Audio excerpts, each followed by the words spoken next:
And this guy says to me, he wants some acid. Hi there, I'm Deadhead Dave.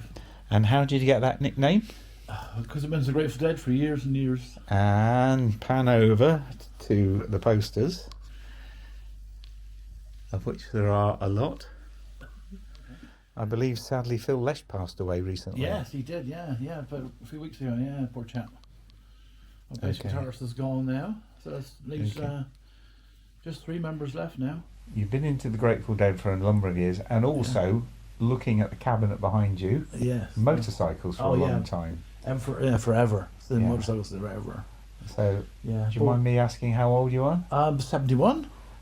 Been riding 55 years. Just 5 years older than me, and I've been riding 50 years. Yeah, so legally 55 years. Oh, of course, legally. Always legally. Yeah, everything's legal. Officer. Yes. But I can see a number of, let's look at some of these amazing artefacts on the wall.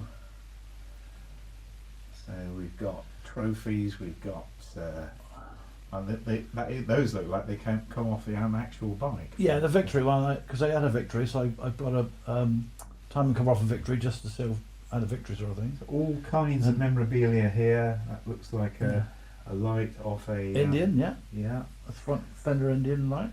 Yeah. Another one over the side there. Let's have a look at some of the That's the gold one. That Indian light was off the Gilroy Indian, which was 2001 model. Tell me a bit more about your sort of bike history. Bike history. Well, I started riding in the 60s, obviously. Well, my father had a motorbike sidecar, and like everybody did, that was your workhorse. It took us out on it, so we was on bikes all the time. And of course, we had some bikes down the garden. We used to ride around up and down the lanes and stuff. And when I started worked at David Paul's Motorcycles when I was 15 as an apprentice motorcycle mechanic. And when I was 16, I got my first bike license. It's 1969, and went on from there. Really, just went bike after bike after bike. I've probably had quite a few now. Did you carry on working as a mechanic? Or yeah, carried on as a mechanic, and then I went into paddle beating and spraying. Right. So I did mechanics and paddle beating and spraying, and I had my own garage for 10 years in Madruth, Air Autos. Went through a messy divorce, as you do sometimes. And after that, I sort of I've got a few jobs in and out, just doing different things. Got out of the motor trade, but always kept my hand in doing my own bikes in the garage and all. I ended up teaching mechanics for 5 years with a place called Real Base Training. We was teach all the children that were excluded from school. My job was to look after them and teach them the unteachable, which I found quite enjoyable. Probably the best job I've ever had, actually. I really enjoyed the job. And to this day, the kids, or young lads, should I say, that I taught, they were like anywhere from like 12 to 15. And I see them out around now. That was like 2005, 2010. So now I see them out around Camborne. And they're grown up, they've got children and whatnot. So you see them, hello Dave, they speak to me in the street, they think the world of me, and give me their kids dolls and stuff. Think, oh dear, okay, so I must have done something right. You must have done. Yeah. So it sounds like quite a fulfilling life history. I've done all sorts, I worked in America, worked in New York for a while, spraying cars. I wanted to go and live in America because I was into the Grateful Dead, and I think that's part of the reason I got divorced. This is want to stay home. I want to go to America. So that was the end of that. So presumably you have seen the Grateful Dead live. Once or twice, yeah. Okay. When was the last time? Last time I seen them was 1998, playing as the other ones. That was after Jerry died, and that was Hartford in Connecticut. Right. So and I can see there's other music posters up here too. Oh so, my God, yeah, all sorts. Canned Heat. That's my favourite band before the Grateful Dead. Still is my main go-to band. But I mean, I love the Grateful Dead because the way they do the music, and Canned Heat are pretty similar because they extend their jams, and that's how I like extended jams and listen to the music. People don't stop playing, just carry on playing. Don't stop for cigarettes, keep playing. Yeah. So it was a good story about the Canned Heat actually. 1971, we used to have a ballroom dinner called Flamingo. Mm. And I went to Flamingo Ballroom, and I was 17 years old, and we just getting into all sorts of things, drinking and smoking joints and stuff and all sorts of crap. And I went to see Candy was my favourite band at the time. It's before I got into the Grateful Dead, and I thought, I can't believe it, Candy are playing in my own town. It was £1 for tickets. I managed to scrape together £1 to go see the Candy. And when I got there, I was a biker then, obviously. Got into Cameron Greasers, and was bikers. So you got into the stage where you was like a biker thug, you know, hated mods and hippies and whatever. And what you know, you see a mod, you want to kick him off a scooter, stuff like that. A bit mental, really. But that's what you did back in the day, like, you know. And but that night when I seen Candy, totally changed my life. And I went there, and this guy says to me, "Do you want some acid?" And I thought, "What do you mean, acid? What, battery acid?" I know what he's talking about. Turns out it was LSD. And Canned Heat at the time used to come around when they did all their gigs. They used to give LSD out to the crowd, which was Owsla's finest from California. And somebody gave me this, so I took that, and I watched the band, and you know, imagine that I was a broke leg on crutches, with leather jacket on. I just kicked all these hippies out the way. Started off with, "Come on, out, man, get down the front. I want to see Candy." Got down the front, sat semi-cross-legged, and the band came on. They're supported by Thin Lizzy, actually. We couldn't wait to get Thin Lizzy off so we could see the proper band. Candy came on, and I never forget, because this LSD stuff kicked in just as the band came on stage. And I thought, wow, this is pretty heavy. This is some weird stuff going on in my head. And I started tuning in. I was like, "Oh yeah, this is cool, man." They're tuning in. Like, I never forget, the guy leaned off the stage and said, "Shut up, we're tuning in." And I said, "Oh, okay, fair enough." Well, when they started playing, well, because you know you're on LSD. I mean, that's an amazing drug. I never took nothing like it in my life. It just blew me away. I was watching them, and there was colour coming out the speakers. The music was actually coming out of the speakers in colour, which is quite amazing thing to watch. The medical term for that is synesthesia. Okay, that's fair enough. So anyway, I was sitting semi-cross-legged on the floor, and I was looking at the floor, and there's like a hole in the floor now. And as the band was playing, there's a hole down the floor between my legs. What the hell is that? I started looking down for this hole. I thought it was like a 30 feet deep hole. I thought, this is pretty weird. And there was a word at the bottom of the hole, and I couldn't quite see it. I kept calling this word. What's this word? And you think, you know, being a biker, thug, and all this lot, drinking beer all the time, and never done nothing like this in my life. You think, oh, that must say, like, you know, Harley Davidson or BSA or whatever, and kill that hippie next to you or whatever you think it's going to say. And the word came up and hit me in the face in a big fluorescent purple flash, saying love. And I thought, wow, this is what it's all about. This is what life is all about. And I never felt better in my life, and it was a fantastic evening. And it totally changed my life, because I think at that stage I was a bit of a thug. I was never hard case nothing, but I was going around with hard cases, and I was heading for jail, I think, really, because everybody else I was around with used to knock stuff off and, you know, beat people up and all that shit, and you get involved in it, and that's the way things are back in those days. But that changed my life. I never want to do it no more. I just want to, like, love and everybody, and be peaceful and cool, and ride choppers and motorcycles and stuff. And that was all I wanted to do after that. That was your road to Damascus moment. Yeah, it definitely was. Your yeah, epiphany. Definitely changed my life, and I'm glad I did it. I would never change nothing. Did you ever take LSD after that? Yeah, only about 500 times, not very often. Yeah, yeah, I did like it a lot. Yeah, I did like it a lot. Drug, indeed. But yeah, I don't think it's dangerous. I mean, it's like I think everybody should take it once in a life. It's certainly opened your mind up to different things.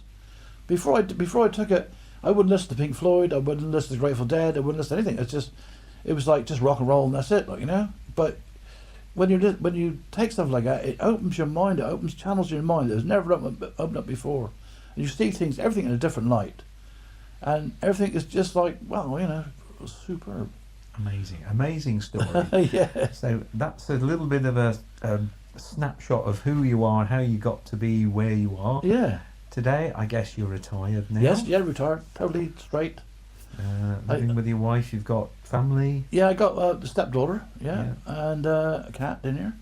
And a cat that's looking very warm and comfortable at the moment. So and over to Cat. Alexander, he's right. It's very cool. Yeah. So, a fulfilling life, but you're still into bikes. Oh yeah, still into motorcycles. And I know still, because I'm retired, I build motorcycles and design them. I make VN800 Drifters, Drifters, and the VN800 Classic Kawasaki's. I make them into Indian motorcycles. Indeed, and I think I've seen some of your creations around. Yeah, probably. I feeling I saw one at the Martin Jennings run this year. Yeah, probably. Yeah, probably did do. Yeah. And funny enough, many years ago I used to hang around with somebody who rode a VN800 Drifter. Okay. One of those. So they already look a lot like the old Indian chiefs from back in the day. But you obviously do some more magic to them. Well, the thing is, the way I did it is when I always wanted a VN800. I wanted Indian really, and the VN800 came out in 1999. I went pictures with a friend of mine up in Truro, and there was one that parked outside, and I said, "Oh my God, that's an Indian!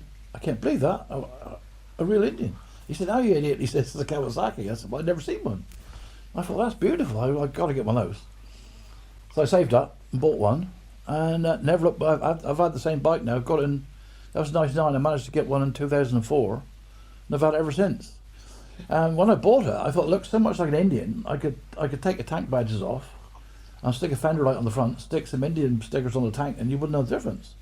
Well, I went a lot further than that because, luckily for me, the Gilroy factory that just started rebuilding Indians, still making Indians, they started redoing Indians again in 1999 and finished in 2003. Well, in 2004 and 5, the internet was up and running, and the eBay and stuff, and of course all this your stuff from the factory, from the Indian factory, and was being sold on eBay for next to nothing. Well, then like the air filter, managed to pick up a lot of things. Yeah, the air filter covers, the runnerboard rubbers, all sorts of stuff for Indian you could buy for next to nothing, and they fit them straight on the VN800 or the 1500, which I've done both, you know, and I've done I make a classic into an Indian Scout. Right. I used to own a VN900 a few years ago. Oh right. Now. Yeah, I've just bought one. Oh, yeah. Yeah, I shot it in the garages, but yeah, I was in my local bike shop, Anton Paris, lovely chap, sound as a pound. I worked with him actually in David Paul's when I was 16. Anyway, I was down the other day, and he've had one in the back workshop for ages. I was gathering dust, and I keep on to him, he's going to sell it to me, what you can do with it. And I eventually badgered him into selling it to me, and it's been there laid up for about 2 or 3 years, so I've got it in the garage, I'm going to strip it right down and rebuild it. Brilliant. So, yeah. So, I think that's probably enough of the sort of backstory for now. Shall we go and investigate the actual bikes? Yes, certainly can, yeah. Come this way, sir. That is your VN900 That's the one I just bought, yeah. Classic. Yeah, very similar to the one I had, although this is the one that's got risers, and mine had the panniers as well. It's got panniers. I brought the panniers. Yeah. So, current project for Dave. So, what's the intention with this bike? Oh, this is the recommission. Yeah. And stick straight back on the road, really. I want to ride this one. I've never had a 900. So, not going to do anything drastic to it? No, not really. Just clean it right up. It's quite rusty, but it's coming up very well, actually. Yeah. So, deal with the corrosion. I think these bikes were quite well finished for the day. This is the current project, so it's just get it back on the road, get it sorted. Yeah. Keep it as standard, I think. Pretty much standard, yeah. Just got the screen all there, all the bits come off it. Oh yes, the screen. Yes, I remember. I remember when I got on mine for the first time, and it's the first bike with a big screen I had, and it felt like I was being sucked along because there was no wind pressure. That's right, yeah. And the thing is, all the parts, any parts that are too rusty, I'll have powder coated. Right. I'm going to check this battery next. I took the battery off and my bike's the way charged up. Save me buying a new one. Yeah. Batteries cost money these days, don't they? Oh yeah, 13 volts. That should work. Well, I charged it yesterday, and it's been all night in a freezing cold garage. It's still got 13 volts in, so that's cool. Yeah, that should be good enough. That'll fire up, no problem. Yeah. So there's my, this is the one I built last year. Right, so this is a VN800. VN800, yeah. I'll put that there so we don't bump into the side number plate. So I'll just give this a bit of a once over. Yeah. I'll fire it up for a minute, right? Yeah. So it's got the fringe leather seat. Yeah. It's got the decals. It's got the number plate. It's got the badges. Genuine Indian Scout thermostat cover on this side. Yeah. Because the oh yeah, it's got the Got the indicators very small there. yeah. And this is a carved version, I take it? Yeah, carburetor, yeah. I call it Wharf Rat after the Grateful Dead. Everything lights up on it. I'll show you. Yeah. Little Wharf Rat. There's on the front there, that's it. Here we go.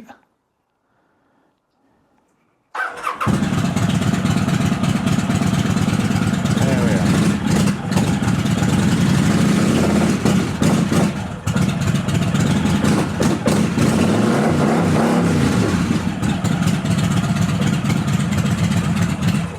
Sounds just how a bike should sound. Yes. And that's my baby over here. That's my VN800 Drifter. Right, so this one's been a little bit more work done on it. Yeah, loads of work on that one. Yeah. But it's got the big fenders. Yeah, so it's got tank badges on it. Yeah. They're very expensive there now. They were £60 when I bought them. I thought they were Gosh. very expensive, but now they're selling for £500 a pair. Wow. Yes, a lot of automobilia these days is getting very expensive, isn't it? The what looks like the air filter on the VN here Yeah. is actually a derby cover, clutch cover, of the 100th anniversary Gilroy Indian. So you've I put them there repurposed because it. well, yeah, because it looks good. You know, it looks like there's something missing now. Yeah. Yeah, there's a bit of a gap. So this one's got a different finish to the engine, but it's still water cooled. Yeah.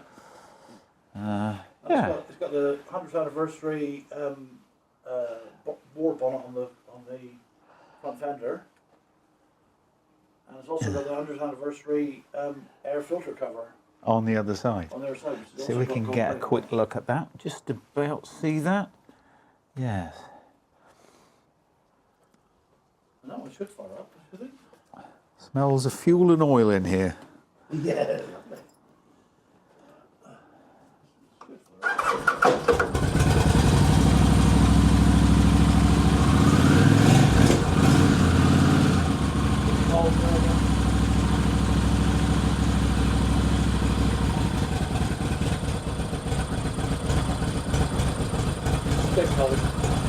Beautiful tone to the exhaust though, isn't it? Yeah, I was debuffing the exhaust. Right. Big pump in, make it sound better. Yeah. Marvellous. Is that baby? Lovely. Well, I was Indian, so we didn't bought one. A real one. Off Colin. Well, yeah, but no, that's another story. That's another story. I tried to buy one off Colin. Fishtail signage on this one. Okay, yeah. Different, yeah. Let's hear it.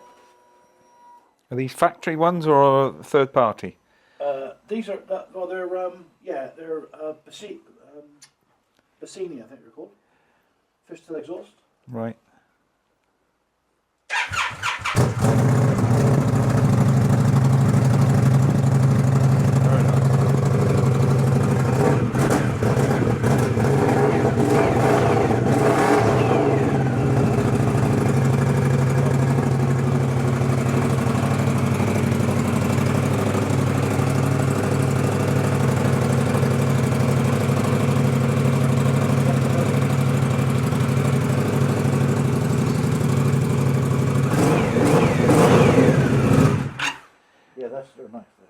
Yeah. So this is a sort of daily driver, is it, or are they Yeah, kind I of? ride this all the time. Yeah, I love this bike. Yeah. Yeah. Always put my bike on a optimizer during the winter time. I see you've got a sort of like a more comfortable seat fitted on this one. That's a Corbin seat. Corbin, yeah. Yeah, 780 quid it was. Yeah, they're not cheap, are they? No.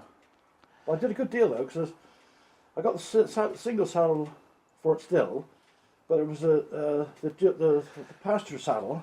Yeah. And the backrest was on it, and they were like £500 for the seat and £500 for the backrest. And I sold the seat and the backrest on Facebook for 500 quid. So it's down to being 280 as opposed to 780. It's the cost of accessories these days. It's so expensive. These are £1,000. Luggage is £1,000. Yeah. Screen was 600 quid. This is Dave's garage, and we'll go through the some of the memorabilia in a minute, because there's got some fascinating stuff here. All kinds of number plates, American, British, side panels of bikes. I'm sure there are stories to all of these things. Let's see what Dave can say. So tell me about some of the memorabilia, some of the interesting pieces that you've got here. Well, I collect motorcycle, American motorcycle plates. Yeah, and plates off a lot of bikes I've had. Yeah. And what I did was that get them sent over from America. Yeah. And I swapped them British plates for them. Oh, so I see. I've got a load of Deadhead friends in America I write to and we're in correspondence with, and they say, yeah, they got bikes and stuff. I said, well, send over an American plate and I'll send you a British plate. They love that. Oh, British plate, brilliant. How many American plates do you want? And I got crankcases there off bikes, just representing bikes I've had. So I've had all those bikes, but they're not off the ones I've had. They're ones I've got off eBay and polished up, put on the wall. Right. Well, I've actually had like the AGS, the one with the BSAs, match list, and Villiers. I think everybody's had Villiers. Kawasaki, Honda, and everything. Yeah. And some of those pieces are probably quite valuable too, because yeah, some of them are. Yeah, the map of Africa, that's that one. They sell for like £100 a pop. Blimey. Blimey. So, a veritable treasure trove, or an Aladdin's cave of a lifetime of messing around with motorbikes, sometimes professionally, sometimes as a hobby. And these little Indians up there, well, yeah, these are kids' toys. Yeah. I got they sort of scrapped off eBay, or one off Facebook, one off eBay. And the one at the back, the green one, that was actually red when I bought it. And I sprayed it the Indian colours. Yeah. And totally rebuilt it and put it just down on the wall. And the red one up here was black, and I resprayed it in red. Very cool. And I bought an electric. I wanted to build a chopper, and there was one for sale for 50 quid. He's on the wall over there. Yeah. Electric chopper, and that's a Razor chopper. So I put different bars on it, and I resprayed the tank. I did all the paint with myself in the tank. That's sort of like the one off Easy Rider, isn't it? Yeah, it's Easy Rider tank. Yeah, just yeah. fun. Yeah, yeah. So I do all my spraying, all my spraying, all my welding, everything. And more Grateful Dead memorabilia here. Oh yes, loads of stuff here. Loads of stuff of all kinds.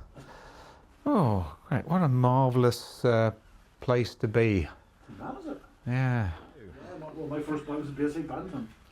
And do you know that they're about to bring out a new BSA Bantam? I did hear that. I heard a rumour of that, yeah. I think the rumours are fairly likely to be true. I think the launch date is likely to be February or thereabouts. So I wouldn't mind one of those, to be honest. Yeah. Good fun to ride. So. Good fun to ride. I don't know if I take my bulky for these days, but there we go. But it doesn't stop us riding, does it? No. So there's always something to polish, clean, lubricate, adjust, fiddle with. The work never stops. No. So I think we'll conclude the official interview here. Thank you, Dave, so much for your time. No problem. You're welcome. It's been a privilege. So that was a meeting with Deadhead Dave, a lifelong motorcycle enthusiast, somebody who builds custom Indian bikes, Indian in quote bikes, in his home garage. He's a lovely bloke, and you know, great to be around. Hopefully we can meet up more in the coming year. Be lovely to do a ride out together. So yeah, thanks for watching this little video. I'm Andy, or Captain Clumsy is my nickname. Thank you for watching, and I'm with Deadhead Dave, also lifetime aficionado of the Grateful Dead. Don't forget to like, comment and subscribe. It helps this channel grow. I'll see you in the next one. Bye for now.